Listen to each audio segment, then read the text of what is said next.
अर्जुन गांव के चौक में अकेला खड़ा है। लापरवाह बच्चों की पृष्ठभूमि के खिलाफ मौन अलगाव का एक आंकड़ा। उनकी हंसी अचानक बंद हो जाती है क्योंकि डर उन्हें घेर लेता है और वे अर्जुन से दूर भाग जाते हैं। उनकी मासूम खुशी की जगह चौकस निगाहें ले लेती हैं। अर्जुन का चेहरा दबे हुए गुस्से से विकृत हो जाता है। उसकी आंखें अकेलेपन और निराशा के गहरे कुएं को दर्शाती हैं जो उसे निगल जाता है। अपने घर में अकेला अर्जुन अलगाव की ठंडी वास्तविकता से जूझ रहा है। उसकी प्रेतवाधित निगाहों में एक शांत तूफान आ रहा है। अपने मन के भूल भुलैया में खोए हुए अर्जुन उत्तर खोजता है। उसका चेहरा उस गहरे डर को समझने में गहरी अक्षमता से अंकित है जो वह प्रेरित करता है। अपनी सार को लेकर समझौता करने को तैयार नहीं, अर्जुन अपनी दृढ़ता को मजबूत करता है। दुनिया के फैसले के खिलाफ खड़ा एक अकेला व्यक्ति। शांत सुबह की रोशनी में पंडित जी अर्जुन को प्राचीन मंदिर की ओर ले जाते हैं जहां हवा, धूप और फूलों की खुशबू से भरी हुई है। पंडित जी कहते हैं, और इस तरह राजकुमार ने सीखा कि सच्ची ताकत क्रोध में नहीं बल्कि दया और समझ में है। अर्जुन की आंखों में एक नई समझ झलकती है।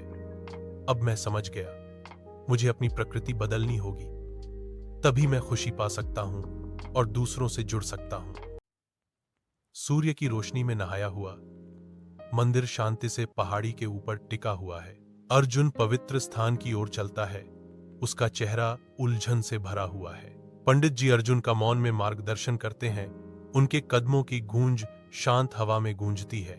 मंदिर के अंदर पंडित जी अर्जुन को एक बड़े पत्थर की ओर ले जाते हैं जो जीवंत फूलों की मालाओं और टिमटिमाते दीपकों से सुसज्जित है। पंडित जी शांति से पूछते हैं, आप क्या देखते हैं?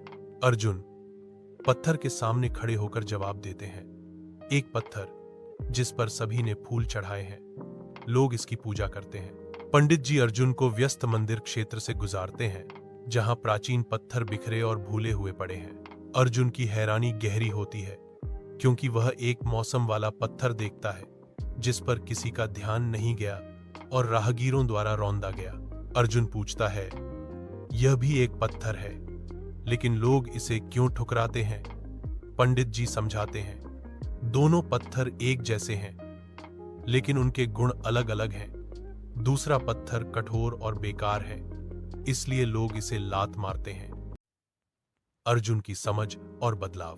पंडित जी की बात अर्जुन के दिल में उतर गई। पहली बार उसने अपने व्यवहार पर नजर डाली।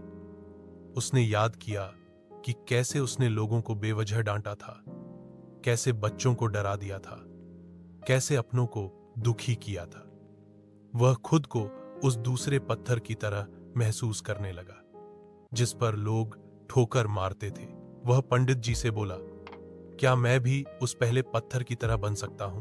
पंडित जी ने उसके कंधे पर हाथ रखा और कहा, बिल्कुल बेटा, पत्थर भी अपने आप को तराशता है, तभी मंदिर में जगह पाता है। तुम्हें भी अपने स्वभाव को तराशना होगा। गुस्से की जगह धैर्य, कठोरता की जगह विनम्रता लाओ। लोगों की मदद करो, दूसरों का सम्मान करो। लोग तुम्हें भी फूल चढ़ाएंगे, तुम्हें भी प्यार करेंगे। उस दिन के बाद अर्जुन ने खुद से वादा किया कि वह अब किसी को चोट नहीं पहुंचाएगा। धीरे धीरे उसने लोगों से अच्छे से बात करनी शुरू की, गलतियों पर मुस्कुराना सीखा, दूसरों की मदद करना शुरू किया। कुछ महीनों में गांव के लोग उसे पहले की तरह डरकर नहीं बल्कि सम्मान से देखने लगे। बच्चे उसके पास खेलने आने लगे, लोग उसके पास सलाह लेने आने लगे। अर्जुन ने सचमुच खुद को एक दीपक और पहला पत्थर बना लिया। डी सीख। हम सबके भीतर दो रास्ते होते हैं, कठोर बनकर ठुकराए जाने का या सहनशील बनकर सम्मान पाने का। जो विनम्र होता है वही लोगों के दिलों में जगह बना लेता है।